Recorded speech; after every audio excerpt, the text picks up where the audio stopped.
সুপ্রিয় শিক্ষার্থীবৃন্দ, সবাইকে আজকের অধিবেশনে স্বাগত জানাই। আমরা কমপ্লেক্স নাম্বারের প্রায় শেষের দিকে আছি। তাত্ত্বিক আলোচনা একটা আইটেম আমাদের বাকি আছে, ওটা শেষ করে আমরা পরবর্তীতে কিছু অঙ্ক সলভ করে দিব।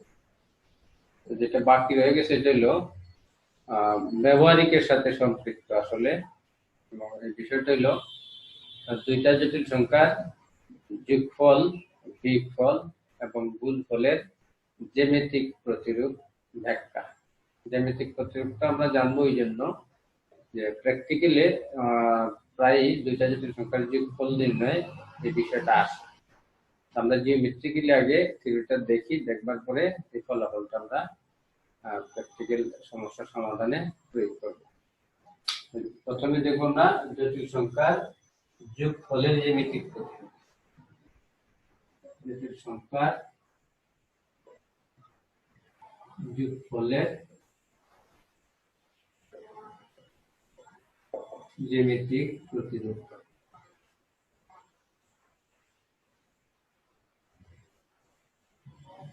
অর্থাৎ আর্গন চিত্রে দুইটা জটিল সংখ্যার যোগফল কি ইন্ডিকেট করে। আমরা একবার বিষয়টা বলেছি যে দুইটা জটিল সংখ্যার যোগফল সবসময় জটিল সংখ্যা হয়, ক্ষেত্র বিশেষে এটা বাস্তব হতে পারে। যেটা জটিল সংখ্যা হয় তার উপরে প্র্যাকটিক্যাল আমরা দেখবো। আমরা মনে করলাম z1 একটা জটিল সংখ্যা, যেটা কিনা x1 প্লাস iy1, আর z2 একটা জটিল সংখ্যা, যেটা কিনা x2 প্লাস iy2। এখন এদের যোগফল z1 প্লাস z2 জিওমেট্রিক্যালি বা আর্গন চিত্রে কোথায় কিভাবে অবস্থান করে আমরা কিভাবে এই বিষয়টা নির্ণয় করব এটা আমরা আলাপ করব। আমরা আগে অ্যালজেব্রিক্যালি এদের যোগফলটা নিই। সুতরাং এদের যোগফল z1 প্লাস z2। একটু তোমরা দেখো, আমরা এই দুইটাকে যখন যোগ করব তার বাস্তব অংশগুলি যোগ হয়ে হবে z1 প্লাস z2, আর কাল্পনিক অংশ যোগ হয়ে হবে y1 প্লাস y2। তাহলে আমরা যদি সেপারেশনে যাই, x1 প্লাস x2 হচ্ছে তার বাস্তব অংশ, আর কাল্পনিক অংশ হচ্ছে y1 প্লাস y2। তো z1 এবং z2 অবশ্যই আর্গন সমতলে কি দুইটা বিন্দু নির্দেশ করে না? জি স্যার। তাহলে আমরা আর্গন চিত্রে যাই, একটু মনোযোগ দিয়ে বিষয়টা দেখবা। আর্গন চিত্রে আমি x1 এবং z1 এবং z2 এর জন্য সংশ্লিষ্ট দুইটা বিন্দু পাবো। মনে করলাম z1 এর জটিল সংখ্যা নির্দেশ করে সে p1 x1 y1 বিন্দুর সাথে সংশ্লিষ্ট, আবার z2 যে জটিল সংখ্যা নির্দেশ করে এটা p2 বিন্দুর সাথে সংশ্লিষ্ট, p2 x2 y2। তাহলে এখান থেকে op1 টা কি ইন্ডিকেট করে? op1 টা কি ইন্ডিকেট করে?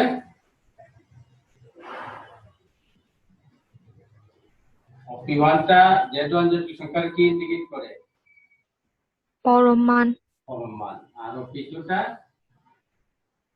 z2 জটিল সংখ্যার পরম মান নির্দেশ করে, তাই তো? পরম মান। এখন আমরা z1 প্লাস z2 এর জন্য বিন্দুটা কোথায় কিভাবে বরাদ্দ আছে এটা খুঁজতে চাই আমরা। z1 প্লাস z2 এর যে রিপ্রেজেন্টেশন আমরা পেলাম x1 প্লাস x2 বাস্তব অংশ, আর কাল্পনিক অংশ y1 প্লাস y2। এখন আমরা ধরে নিলাম যে z1 প্লাস z2 যে জটিল সংখ্যা নির্দেশ করে এটা সংশ্লিষ্ট বিন্দু হচ্ছে p, তাহলে তার স্থানাঙ্ক কি হবে? x1 plus x2, y1 plus y2। x1 plus x2, y1 plus y2 হচ্ছে z জটিল সংখ্যার, অর্থাৎ z1 plus z2 জটিল সংখ্যার প্রতিরূপী বিন্দু। এখন আমরা p2 এর সাথে p এবং p1 এর সাথে p যোগ করে দিলাম। আমি যেটা আঁকছি এটা একটু অনুমান দেব, এটা একেবারে সঠিক হবে তা না। যোগ করলাম, যোগ করার পর দেখো ও p1 p p2 এটা একটা চতুর্ভুজ হয়ে গেল না? জি স্যার। এই চতুর্ভুজটার ক্যারেক্টার আমরা এখন দেখব। এখানে চতুর্ভুজটার মধ্যে যে OP1 আছে, OP1 এর ঢালটা আমরা একটু দেখি। আমরা ধরে নিলাম Z1 প্লাস Z2 এর প্রতিরূপী বিন্দু হচ্ছে P, আর যার স্থানাঙ্ক অ্যালজেব্রিক্যালি এখান থেকে আমরা নিলাম। OP1 এর ঢাল কি হবে? ও হচ্ছে মূল বিন্দু, তাহলে কোটিদ্বয়ের ভাগ অন্তর্ভাগ ভুজদ্বয়ের অন্তর, তাই না? জি স্যার। তাহলে কোটিদ্বয়ের অন্তরটা কি আসবে? y1 মাইনাস 0, এখানে তো পয়েন্ট হচ্ছে 0, তাহলে y1 minus 0 that is y1 divided ভুজদ্বয়ের অন্তর x1 minus 0 that is x1। এর সাথে দেখো P2P এর ঢালটা কি হয়? P2P এর ঢাল এটা আমরা একটু লিখি। P2P এর ঢালটা অর্থাৎ এই দুইটা পয়েন্ট দিয়ে যে রেখাটা গেল তার ঢাল। এর ক্ষেত্রে তো কোটিদ্বয়ের অন্তর্ভাগ ভুজদ্বয়ের, কোটিদ্বয়ের বিয়োগফল কি আসবে? y1 1 divided x1। x1। তাহলে আমরা কি বলতে পারতেছি না যে P1 এর ঢাল আর P2P এর ঢাল সমান? জি স্যার। আবার আমরা OP2 এর ঢাল নেব। OP2 এর ঢাল সমান, এটা হলো কি হয়? y2 by x2। y2 by x2। আর সাথে তুমি P2 OP2 এর ঢাল নিছো, তার সাথে P1P এর ঢাল নিও। P1P এর ঢাল, P1P এর ঢাল কোটিদ্বয়ের অন্তর ভাগ ভুজদ্বয়ের অন্তর কি আসতেছে? y2 by x2। y2 by x2। তাহলে এই দুইটা সমান আমরা বলতে পারতেছি। এখন আমরা দেখো একটু মন্তব্য আসবো। মন্তব্য হলো এই চতুর্ভুজটার মধ্যে OP1 আর P2P এর ঢাল সমান, আবার OP2 এবং P1P এর ঢাল সমান, তাহলে বিপরীত বাহুগুলা কি সমান্তরাল হইল না? দুইটা সরলরেখার ঢাল যখন সমান হবে তখন এরা কি হয়? সমাপতিত, না হয় সমান্তরাল। আমি যে চিত্র আঁকলাম চিত্রে কিন্তু সমাপতিত বিষয়টা বোঝায় না, তাহলে এরা কি কি সম্পর্কে আছে? সমান্তরাল। তাহলে একটা চতুর্ভুজের বাহুগুলো যদি সমান্তরাল হয়, বাহুগুলো সমান হইতেও বাধ্য। চতুর্ভুজের যে সঙ্গে আমরা জানি, আমরা ইন জেনারেল পড়ি বিপরীত বাহুগুলো সমান ও সমান্তরাল। আসলে সমান্তরাল হইলে সমান হইতে বাধ্য, আদারওয়াইজ সমান্তরাল হবে না, সমান না হইলে সমান্তরাল হবে না, সমান্তরাল না হইলে সমান হবে না। তাহলে কি আমরা বলতে পারি না P1 P2 একটা সামান্তরিক? হ্যাঁ স্যার। জি স্যার। ও P1 P2 একটি সামান্তরিক। তো যেহেতু এটা সামান্তরিক হইল, এখন আমরা আবার তার পরম মানের কনসেপশনে যাব। এই P বিন্দুটার পরম মান কোনটা বোঝায়?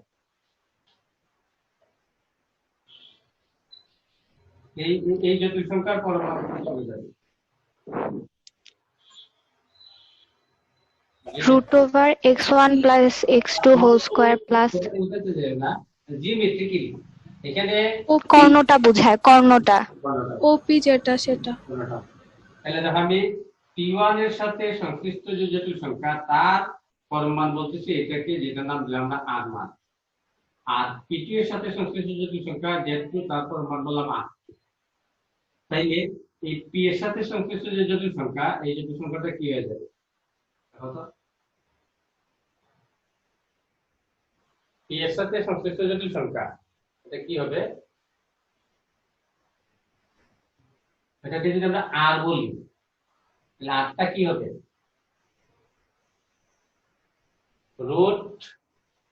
√x1 plus x2 whole square plus y1 plus y2 whole square, তাই আসবে না? জি স্যার। এটা।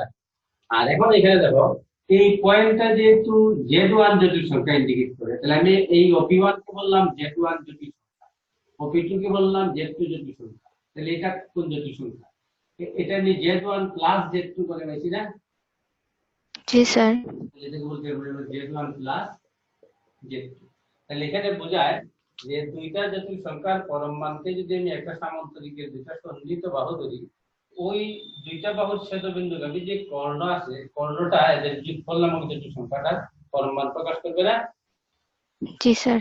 তাহলে এখান থেকে থিওরিটা বেরিয়ে আসে, যেটা চরিত্র আসলে ভেক্টরের মতো। অর্থাৎ আমি যদি একে একটা ব্যাসার্ধ ভেক্টর ধরি, এটা হচ্ছে Z1 জটিল সংখ্যার পরম মান। একে একটা ব্যাসার্ধ ভেক্টর ধরি, এটা হচ্ছে Z2 জটিল সংখ্যার পরম মান। একে যদি একটা ব্যাসার্ধ ভেক্টর ধরি তাহলে এটা হচ্ছে Z1 প্লাস Z2 এর পরম মান। তাহলে বোঝায় যে আর্গন সমতলে দুইটা জটিল সংখ্যার যোগফল হবে ওই সংখ্যাগুলিকে কোন সন্নিহিত সংখ্যাগুলির পরম মানকে কোন একটা সামান্তরিকের দুইটা সন্নিহিত বাহু ধরে প্রাপ্ত সামান্তরিকের কর্ণ দিয়ে এই দুইটার যোগফল জটিল সংখ্যা আমরা প্রকাশ করতে পারি বা জটিল সংখ্যার পরম মানকে প্রকাশ করতে পারি। তাহলে এখানে ভেক্টরের মতো তার চরিত্র আছে বলে আমরা ভেক্টর যুগের যে সামান্তরিক বিধি আছে ওই বিধিটা আমরা এখানে প্রয়োগ করে দিতে পারবো। কথাটা পরিষ্কার হয়েছে কিনা? জি স্যার। সুতরাং আমরা বলবো Z1 এবং Z2 এর পরম মানকে সামান্তরিকের সন্নিহিত বাহু ধরে প্রাপ্ত সামান্তরিকের কর্ণটাই আসলে Z1 প্লাস Z2 এর যে জটিল সংখ্যা তার পরম মানকে প্রকাশ করবে। তার মানে আমরা Z1 প্লাস Z2 যদি জিওমেট্রিক্যালি বের করতে চাই এইভাবে আমরা একটা সামান্তরিক করতে তোমার যে কোনো জটিল সংখ্যা দেওয়া তার গিয়ে তার পরম মানকে সামান্তরিকের একটা বাহু ধরবো আর একটা পরম মানকে আরেকটা বাহু ধরে একটা সামান্তরিক এখানে আঁকবো। আঁকার পরে এই কর্ণটা তৈরি হবে, কর্ণটাই Z1 প্লাস Z2। বোঝা গেল বিষয়টা? জি স্যার। তাহলে আমরা সামারিটা এইভাবে এটা কি লেখার দরকার আছে মনে করো? হ্যাঁ, সুতরাং Z1 প্লাস Z2 এর সংশ্লিষ্ট বিন্দু P হবে ও P1 P Z P2 সামান্তরিকের কর্ণ ও P এর প্রান্ত বিন্দু। মানে তার মধ্যে একটা ভেক্টর যুগের সামান্তরিক বিধির সাযুজ্য আছে। অর্থাৎ ভেক্টর যুগের সামান্তরিক বিধি আমরা যেভাবে করি যে দুইটা সন্নিহিত বাহু দ্বারা দুইটা ভেক্টর প্রকাশ করা গেলে এদের ছেদবিন্দুগামী কর্ণ দিয়ে লব্ধি ভেক্টরকে প্রকাশ করা যায়। আর এখানে ভেক্টরের জায়গায় আমরা কোন শব্দটা উচ্চারণ করব? ভেক্টর পরিবর্তে কোন শব্দটা আমরা কাজে লাগাবো? এই তোমরা কথা বলো। ভেক্টর না বলে আমরা কি বলবো? শোনা যায় না? ভেক্টর শব্দটা না বলে আমরা বলবো কি? এই দেখো কথা বললে না, কথা না বললে তো বিপদ। ভেক্টর শব্দটা উচ্চারণ না করে আমরা কি উচ্চারণ করব? হ্যাঁ, সুতরাং এই তোমরা কথা বলো না কেন? দেখো এই কথা বলে না, কেউই কথা বলে না। এই তোমরা কি শুনতে পাও? জি স্যার। তো কথা বলো না। হ্যাঁ স্যার, শুনতে পাই। কথা বলো না কেন? আমরা ভেক্টরের পরিবর্তে কি ইউজ করব? জটিল সংখ্যা। ঠিক আছে? সুতরাং সমতলে Z1 এবং Z2 এর প্রতিরূপী বিন্দু P1 এবং P2 হলে ও P1 P2 সামান্তরিকের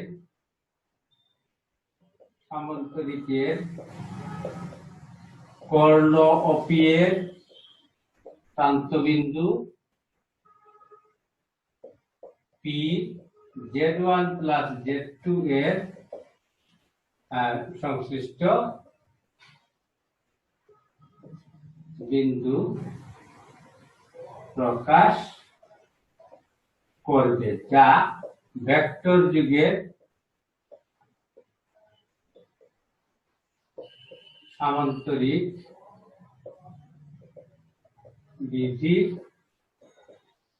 মতো। পরিষ্কার হয়েছে বিষয়টা?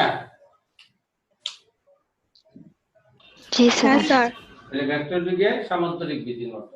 এখন এখানে কিছু বিশেষ ক্ষেত্র আছে। বিশেষ ক্ষেত্রগুলি হলো যে ধরো Z1 এবং Z2 এদের কেউ যদি শূন্য হয়ে যায়, আমরা যেটা করছি আসলে হলো Z1 এবং Z2 কেউই শূন্য না।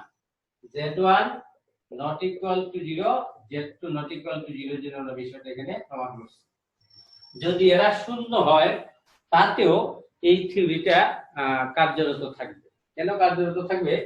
ধরো P1 এবং P2 দুইটাই যদি এক অক্ষের উপরে পড়ে যায়, তাহলে ও P1 P2 এক অক্ষের উপরে এসে গেল, তাহলে ও P1 হবে Z1 ও P2 হবে Z2, তাহলে Z1 প্লাস Z2 কি হবে?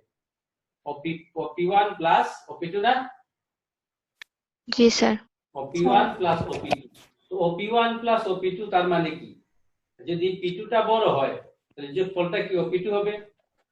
সরি, ও P1 প্লাস ও P2 হইলে যদি একটা লাইনের উপরে আসে, এখানে P1 আছে এখানে P2 আছে, তাহলে আমার ও P1 হচ্ছে এইটুকু, ও P2 হচ্ছে এইটুকু, তাহলে তাদের যোগফলটা কি আসবে? ও P1 এর সাথে ও P2 যোগ করলে যা হয় একই লাইনে থাকবে।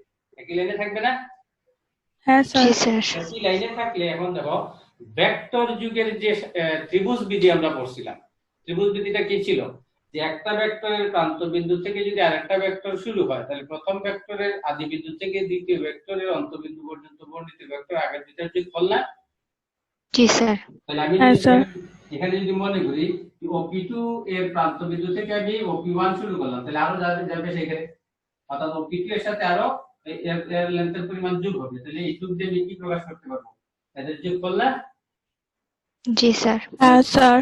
এটা ছিল Z1 এর আদি বিন্দু, Z2 এর আদি বিন্দু, আর এখান থেকে আমি যেটা দিয়েছি সেটা হলো Z1, তাহলে প্রথমটার প্রান্ত বিন্দু থেকে দ্বিতীয়টার প্রান্ত বিন্দু পর্যন্ত দিলাম আমি কি? প্রথমটার প্রান্ত বিন্দু থেকে দ্বিতীয়টার প্রান্ত বিন্দু পর্যন্ত আমি প্রকাশ করছি Z1। তাহলে এখন যদি বলতে পারি, এটা দেখো যে প্রথমটার ওই যে অন্তবিন্দু থেকে দ্বিতীয়টার অন্তবিন্দু পর্যন্ত যে আমরা গেলাম, প্রথমটার অন্তবিন্দু থেকে দ্বিতীয়টার অন্তবিন্দু গেলাম, এইটুকু গেলাম, গেলে পরে আমার এদের যোগফলটা কি আসবে? প্রথমটার আদি বিন্দু থেকে দ্বিতীয়টার অন্তবিন্দু পর্যন্ত না? জি স্যার। হ্যাঁ স্যার। এটা ভেক্টর যুগের ত্রিভুজ বিধির সাথে খাপ খাবে। কাজেই আমরা এটা কিন্তু ত্রিভুজ বিধি দিয়ে যদি নেই, তো দেখো এটা Z1 হইলে আমি এটাকে কি ভেক্টরে কি Z2 বলতে পারবো না? জি স্যার পারবো। পারবো স্যার। তাহলে কি এখানে ত্রিভুজ বিধি খাটবে না? তৃতীয় বাহুটা বিপরীত ভেদের লব্ধিকে প্রকাশ করে জি স্যার। খাটানো যায়। এটা গেল একটা বিষয়। আর একটা বিষয় হলো যে যদি তোমার এমন হয় যে ধরো x1 বা x2 একটা আইটেম শূন্য হয়ে গেল, x1 যদি শূন্য হয়ে যায়, x1 শূন্য হলে এই বিন্দুটার অবস্থান কোথায় আসবে? y অক্ষের উপরে না? জি স্যার। তাহলে x1 শূন্য হয়ে গেলে এটার অবস্থান x অক্ষের উপরে আসবে। তো x অক্ষের উপরে আসলে তখন দেখবা p এবং p2 এরা y অক্ষের সমান্তরাল পজিশন বরাবর করে যাবে। এরকম যে আমার P1 বিন্দুটা এখানে আছে, তখন এখানে একটা লাইন আমি পাবো, বা এইভাবে যে কোনো একটা লাইন আমি পাবো যেটার উপরে P1 এবং P2 P এবং P2 বিন্দু দুইটা পড়ে, P এবং P2, P2 এবং P পড়ে। তাহলে এখান থেকে কিন্তু একটা সামান্তরিক আমার পক্ষে আঁকা সম্ভব। আমি এই দুটো একটা সামান্তরিক কিন্তু এঁকে নিতে পারবো, পারবো না? এই একটা সামান্তরিক আমরা এঁকে নিতে পারবো। তো এই স্পেশাল কেসগুলো আসলে পরেও এই বিধিটা কিন্তু কার্যকর থাকবে। সিমিলারলি x2 যদি শূন্য হয় তাইলেও হবে, x1 x2 দুইটাই যদি শূন্য হয় তাইলেও হবে। তার মানে এটা সর্বাবস্থায় আমরা কিন্তু সামান্তরিক বিধি বা ত্রিভুজ বিধি যে বিষয়টা ব্যাখ্যা করতে পারি। তাহলে সামাজিক কথা হইলো যে দুইটা জটিল সংখ্যার যোগফলের প্রতিবিন্দু আমরা পাবো এইভাবে, ওই দুইটা জটিল সংখ্যার সংশ্লিষ্ট বিন্দুর সাথে মূল বিন্দু যোগ করে দুইটা রেখা পাবো। এই দুইটা রেখাকে ধরবো আমরা একটা সামান্তরিকের সন্নিহিত দুইটা বাহু ধরে সামান্তরিকটা আঁকবো, আঁকার পরে যে ওই বিন্দুগামী কর্ণ বের হবে, কর্ণ দিয়ে এদের যোগফল আমরা প্রকাশ করতে পারবো। তো প্র্যাকটিক্যালি আমরা এই কাজটাই করব, যে দুইটা জটিল সংখ্যা দেওয়া থাকলে এদেরকে প্লটিং করব, প্লটিং করে এই লেন্থগুলি দিয়ে সামান্তরিক আঁকবো, তারপরে কর্ণ দিয়ে যোগফল জটিল সংখ্যা প্রকাশ করে দিব। তখন স্কেলের সাহায্যে তুমি এটা মাপবা, মেপে যা হবে এটা হবে যোগফলের পরম মান। তারপরে এই কোণটা তুমি মাপবা, এই কোণটা যা পাইবা হবে যোগফল জটিল সংখ্যা আর্গুমেন্ট। বের করা যাবে তো? জি স্যার। তাহলে এইভাবে আমরা দুইটা জটিল সংখ্যার যোগফল জ্যামিতিক উপায়ে